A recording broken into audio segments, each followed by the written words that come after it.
This is Things You Might Not Have Heard. I am Jay Cleveland Payne, and today, 8 stories queued up for you dealing with the Monday stories, vetted as conversational by your activities, covering information, politics, current events, and pop culture news.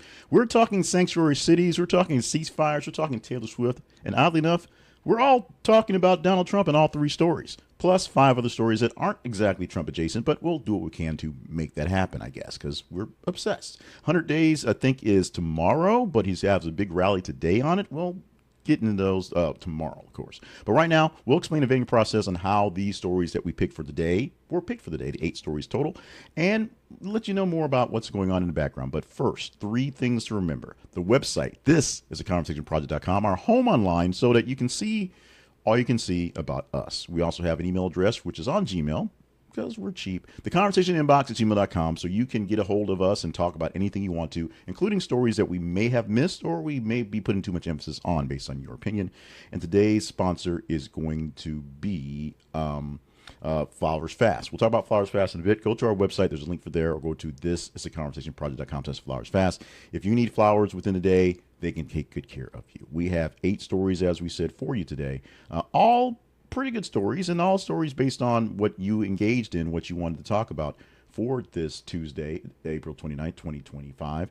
No particular order as they're being presented, just way they think the best narrative is. And we're taking things off right now on the bat with the sanctuary cities. The story at number 1 this morning is Donald Trump ordering a public list of sanctuary cities and states. Happening yesterday, an executive order signed when directing U.S. Attorney General and Secretary of Homeland Security, those 2 folks, to work on a list, make up a little cheat sheet list, and publish this list of states and local jurisdictions, commonly referred to as sanctuary cities, that limit cooperation with federal immigration enforcement. The order mandates that these jurisdictions be notified of their non-compliance and given an opportunity to amend their policies.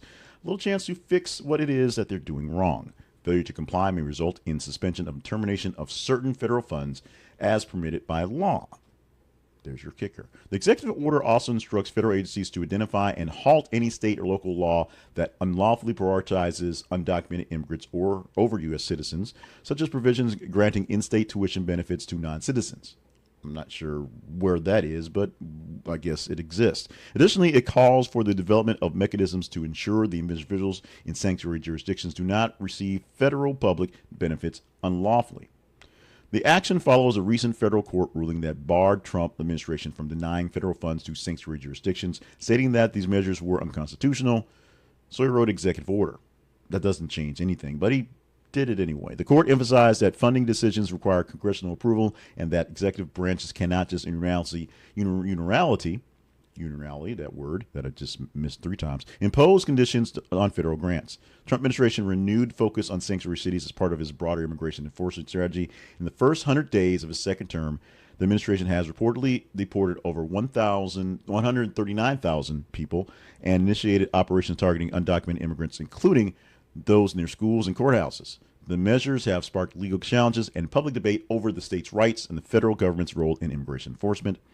Of course, civil rights organizations and many other critics are arguing that the executive orders, of course, undermine both local authority and may lead to racial profiling and community distrust.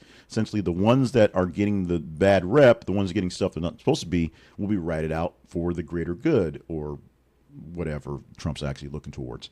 Supporters contend that it reinforces the rule of law and national sovereignty. As the administration moves forward with implementing these orders, further legal challenges and political debates will continue, because that is the life of one DJT. Let's go to the Kremlin, which is actually also a Donald Trump story in a sense. Putin has declared a ceasefire, another one, for Victory Day celebrations. This was declared yesterday as well. Russian President Vladimir Putin announced a unilateral 72-hour ceasefire in Ukraine. It's set to coincide with Russia's Victory Day celebrations from May 8th to May 10th. Kremlin paused set this pause up to show that it's a humanitarian gesture and the hostilities in this area, while also marking the 80th anniversary of the Soviet Union's defeat of Nazi Germany. Here's the kicker. Ukrainian officials expressed skepticism, viewing the ceasefire as a symbolic move, lacking genuine commitment to peace. It's also like the 4th ceasefire that's been out there that they have basically broken. So this will be another one that they expect will not actually be held very well. President Volodymyr Zelensky criticized the proposal, emphasizing the need for a lasting truce over temporary halts tied to commemorative events. Ceasefire follows a previous attempt over the Orthodox Easter, which largely ineffective. Basically, both sides said they violated it. Current proposal has been met with caution by Ukraine. Demands for more substantial and ending hostilities in general. With Ukrainian foreign ministers Audrey Sabia questioning the timing, the whole holiday thing, asserting that if peace is a goal, hostilities should just stop. Why are we waiting for a holiday? Why are we giving ourselves a week to set up for a ceasefire? Why can't we just stop shooting each other right now? Also, Donald Trump is having some issues. After his meeting with Volodymyr Zelensky at the Pope's funeral, he made an actual public statement saying that maybe Putin's trying to string him along. He might not be all that genuine in his talk on peace. And so with that, he's offered Trump more sanctions, more screws to Russia to try to get them to come to the table and give some sort of peace. Since then, we've had this the ceasefire announced. But as we said, since they tend to break other ceasefires, we'll just have to see if this one lasts next week and if it leads to the ending peace, revealing peace, some sort of resolution to the war in Ukraine. Elon Musk is facing some low approval numbers, very low approval numbers, and Trump's budget cuts are sitting some of the backlash from this because he's all part of that with the Doge stuff. Elon Musk's tenure as head of Department of Government officially is basically running out of time, mostly because there are legal limits to have someone do these things without being parts of the government. He doesn't have a government job. He's not getting paid to do this, which Trump says a lot. And so since he's not getting paid to do this, why is he doing this and how long will he do this? Up until he hits that mark, and then he can either sort of reapply in the temporary status or go away. His shareholders hope he goes away to do some stuff for the companies he runs because they are losing money. But a recent Washington Post, ABC News, Ipsos poll, all three folks together, showing that the approval rating for Elon Musk is at 35% for Americans. 57% hit disapprove, a notable increase from the 49% disapproval in February. That's about 8% more in the disapproval exactly. Downturn is particularly evident among independent and younger voters, and previously more supportive, who were more supportive of Musk, previously, and now they're losing that luster, that shine off that apple.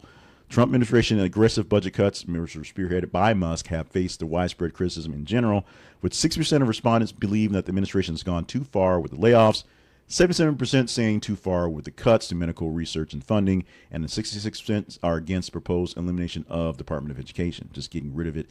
More people than not actually want some sort of Department of Education. Musk's role in the administration has also impacted business ventures as well. Tesla has lost has 39% year-over-year decline in its stock, net income at 9.2% drop in revenue. Let me repeat that a bit more. Tesla reported a 39% year-over-year decline in adjusted net income and a 9.2% drop in revenue, missing analysts' expectations, with vehicle sales falling by 13% in key markets like California and China. And so with all the work going on in this one in particular, that's Tesla particularly, SpaceX and Boring and those things seem to be doing okay. I mean, but Musk did get a boost with some SpaceX contracts in the government while working for Doge, and of course, rescued some astronauts and sent some ladies. No, he didn't send ladies into space. He rescued astronauts. He was a hero in that end. But stepping back from his government role, Musk is prepared to get back into the role of a rich guy and be a big donor in the next upcoming rounds of elections in 2026. There are lots of calls for primarying Republicans who weren't exactly on the right side of history, at least on the Trump side of history.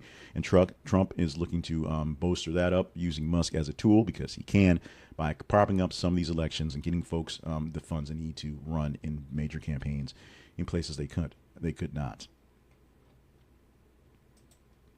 We're going to wrap up the first half of this with Kristi Noem. We have a second arrest made in the theft of her purse at the restaurant a few weeks back. The second suspect has been arrested in connection to the theft of Homeland Security Secretary Kristi Noem's purse occurring on Easter Sunday in Washington, D.C. The U.S. Secret Service announced that the arrest of Christian Rodrigo Monsentino Santanza, who's 51, of Miami Beach, Florida, happened on April 27, 2025.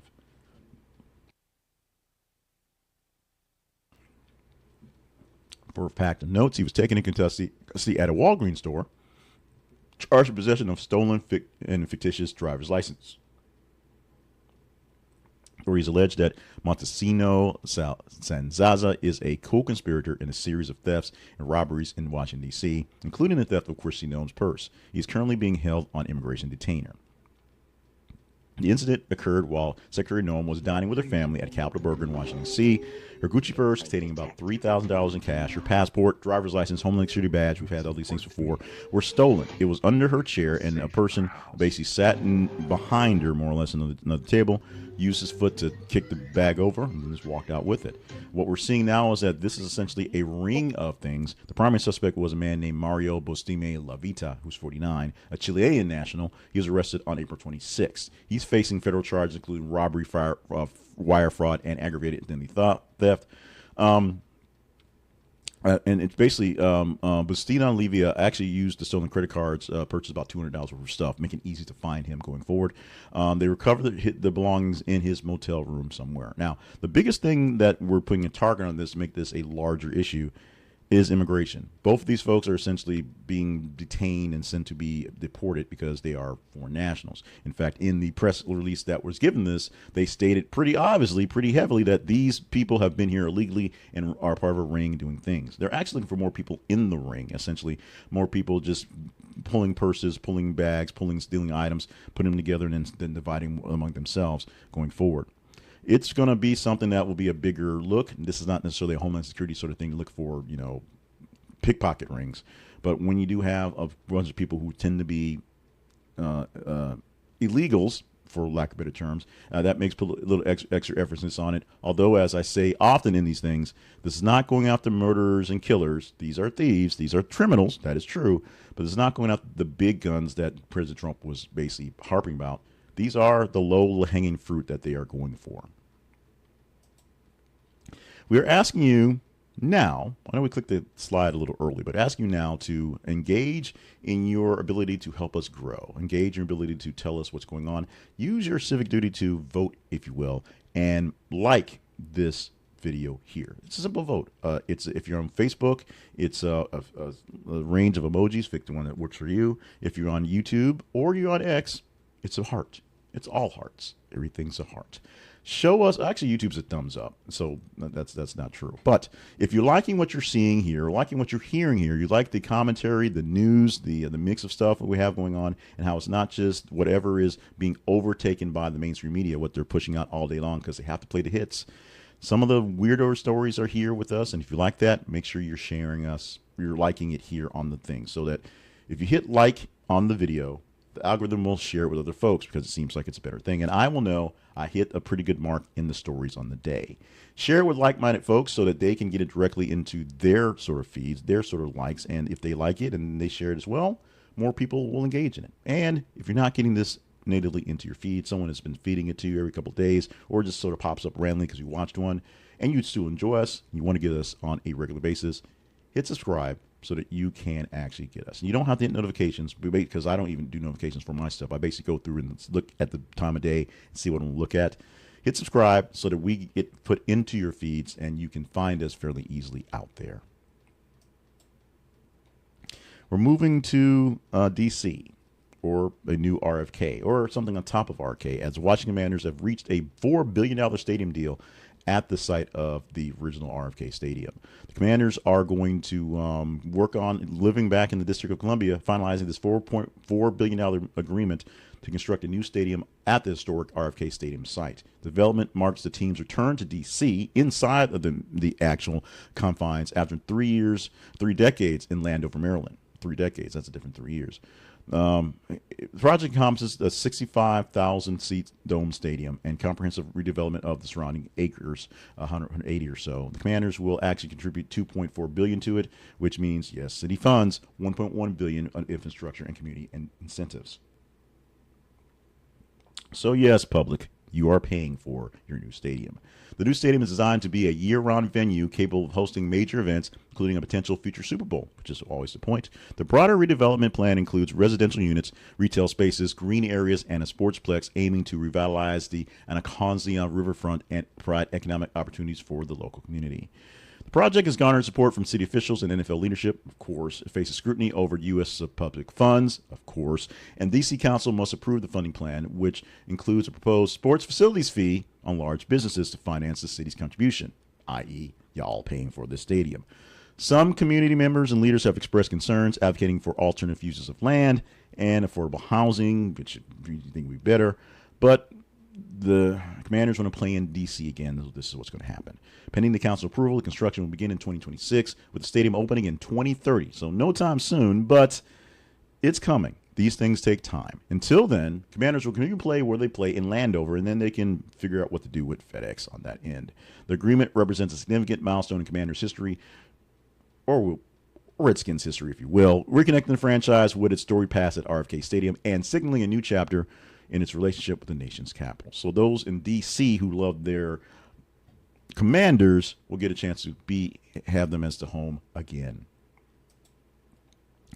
So we now have the true autopsy. We have the details for the death of Gene Hackman, which has been linked directly to heart disease and Alzheimer's. The acclaimed actor has died at age 95 from heart disease, with advanced Alzheimer's disease contributing to his death. That's from the newly released autopsy report. It also revealed that Hackman had not eaten for several days prior to his passing, as indicated by elevated acetone levels in his toxicity results. His wife, Betsy Akawa, 65, died about a week earlier from Hantavirus primary syndrome, a rare disease transmitted through rodent droppings. Investigators believe that Hackman may have been unaware of her death due to his Alzheimer's conditions, essentially just being there with no one to take care of him. The couple's bodies were discovered on the Santa Fe in New Mexico home on February 26, 2025, after a wellness check was requested. Authorities found no signs of foul play or carbon monoxide poisoning, which led to days of going through what actually happened, leading to the Hantavirus diagnosis for Gene Hackman's wife. Of course, he retired from acting from 2004 and lived a private life with Arakawa, who was a classically trained pianist, but basically his caretaker for all this time. They were married in 1991. They have no children together. Hackman is survived by 3 children from previous marriage, and all the hilarity that will ensue when this is going on, as you think. It highlights the challenges of aging, caregiving, importance of community support of the elderly. If someone could have checked in on Gene Hackman earlier, he might still be alive. Someone could have checked in and maybe had better discussions with Arakawa with her disease, what she was going through, as she was actually Googling what she might have had. She may have survived. Whatever it is that killed her, that eventually was the cause to leave Hackman by himself, for him to die, is the real mystery going forward. What killed her isn't, but how she got so bad in the disease is the thing. So, unfortunately, we have the news. We have the answers. It's not good news or great answers.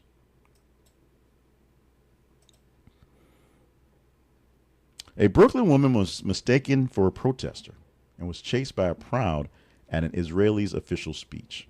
Happening a few days ago, on the 24th of April, a Brooklyn woman was assaulted by a mob of Orthodox Jewish men near the Chabad Lubavitch headquarters in Crown Heights, New York. She was mistaken for a protester opposing Israeli far-right security minister Itamar Ben-Gvir. The woman, who has not been affiliated with the demonstration at all since she was just there, was harassed, kicked, and struck with objects.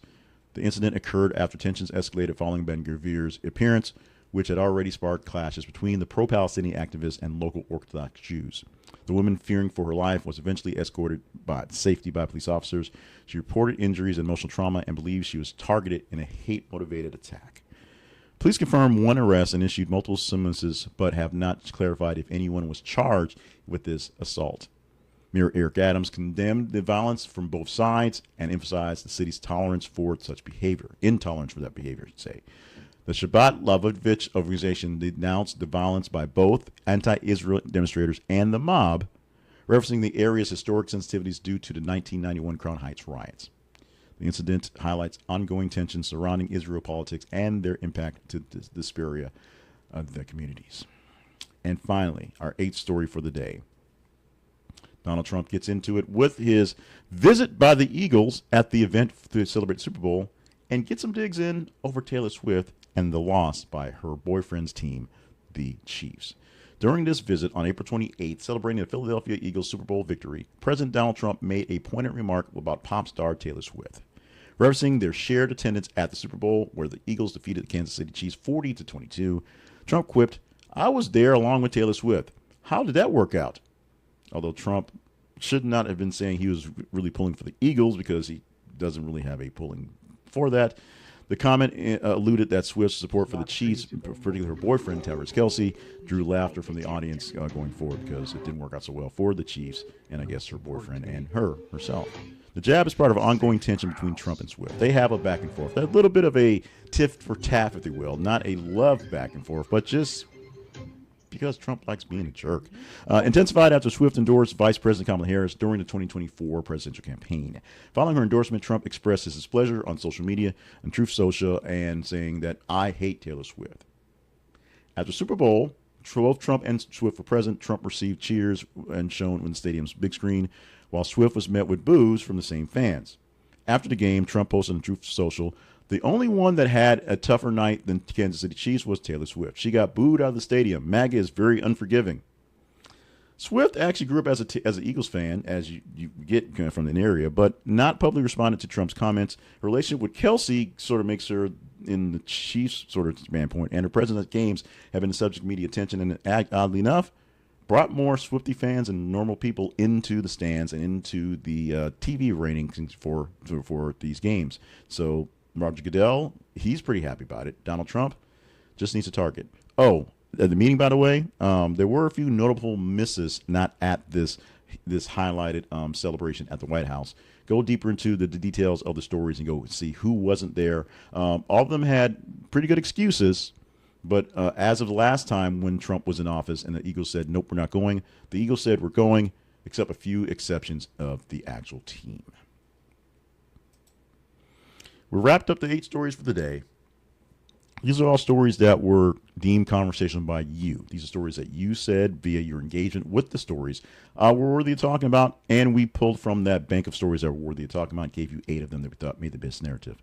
Here are three stories right now that should be available as you're watching this video that we're teasing that could be on the roster for tomorrow. Mark Carney wins Canadian election defined by rage at Trump. Black female to World War II unit 6888 to receive a congressional honor, and disgraced Cardinal Bellici is formally withdrawing himself from participation in the conclave to elect the Pope. These are 3 stories along with the other ones. We'll get about 30 or so within the span of the day from midnight this morning to all the way to about 3 a.m. tomorrow morning to vote for, pick from. We'll take the top half of those stories and we'll pick 8 of them for you for your Wednesday. Will any of these stories be in that listing? It's up to you to engage. We'll talk about that in just a bit. Right now, let's talk about our sponsor for today, and it's Flowers Fast. Very quickly on this end, because we're running a little late today, we need to make sure that you have a way to get gifts to people very quickly. And if it's flowers, Flowers Fast will take good care of you. Your go-to destination for stunning floral arrangements delivered quickly and reliably. For birthdays, anniversaries, or just because, Flowers Fast makes it easy to show you care. With great selections for the flower part, bouquets, elegant arrangements, and thoughtful gift add-ons, which are designed to bring smiles to loved ones, and they have same-day delivery options for you for flowers. They are tied into the FTD Floral Network, so you order pretty early in Flowers Fast, it gets processed, you can get an order same day anywhere across the nation. Now, if you're also looking for other things too, such as tasty things, cookies, candies, all sorts of things like that, they deliver those as well, package for those as well. Those usually take about a day or so because they're FedEx. You can go from their contractor. Smoked meats, love your summer sausage, love your cheese platers. Those are taken care of as well. Flowers Fast is a website. There's a link you should keep in the back pocket whenever you need something. If you've made a mistake and need Flowers Fast, or you have a gift that needs to be going there that you forgot about, and you get to someone quickly, Flowers Fast can take good care of you, and you can take care of us by using our affiliate link. This is theconversationproject.com/flowersfast. This is theconversationproject.com/flowersfast. We get a small commission from your buy. Costs you nothing extra, but you know you're helping us grow here at The Conversation Project. So check us out. Check them out. We'll take good care of you. They take care of you. They take care of us. It's a great big circle of life. Our website home, as we've already said, The Conversation Project, is conversationproject.com.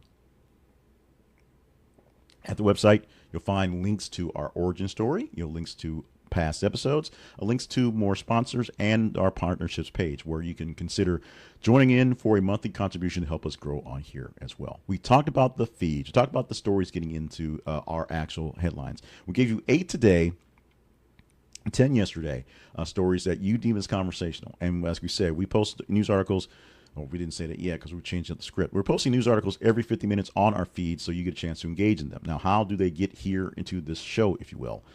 It's very simple. You go to the feeds on Facebook and X, facebook.com/This Is the Conversation Project and x.com/th_conversation.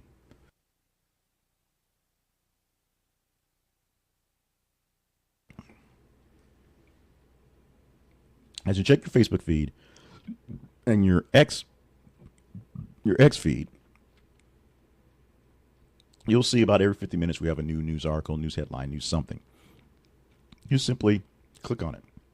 Read it. That's an engagement. Give us the emoji you want for it for Facebook. There's a range of it. For X, it's just, hearts. That's one of them. You can share it with the people. You can comment on that. The more that engagement of a story gets, the higher chance we have of talking about it. We go through every morning around 3:30 or so and pull a listing of all the stories in the past day.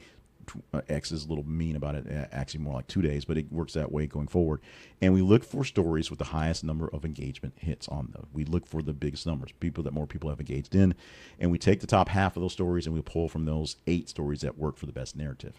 Hopefully the 8 stories we picked today were good for you. If not, email us at theconversationinbox@gmail.com and you can talk about what was better or not so good. And of course, check out the website and see past episodes and see how we're doing and tracking at thisisconversationproject.com. This is Tuesday, April 29th, 2025 edition of Things You Might Have Heard. My name is Jay Cleveland Payne. I want to thank you so much for being a part of what we do here. This is a big, heavy lift to get done, and it's done. Stumbled upon the sort of format, the way we're doing things, and how it got here a while back as a way to stay engaged in news media and stay sane when things are going on. And the big part is get the best stories. Get stories that are worthy of talking about. Get some input from other folks and not just look at the rundowns and being told what's important. Seeing what's out there, seeing some of the randomest things out there, and seeing what you guys think as whether they should be chatted up or not, so that we're not just talking about all Trump all the time, although Taylor Swift does sort of qualify as that. It is what it is to get more things going forward, because the things that are so apocalyptic, it's things that are just so terrible and bad that become what overtakes the news, should not be overtaken with other stories that sometimes are quirky, sometimes are fun, sometimes are important and hard to take as well. But a well-informed republic, well-informed grouping out there of us, means we should make better decisions and be able to cope with things as they happen. So let's get more well-informed, shall we? Let's do that. Love you. Mean it.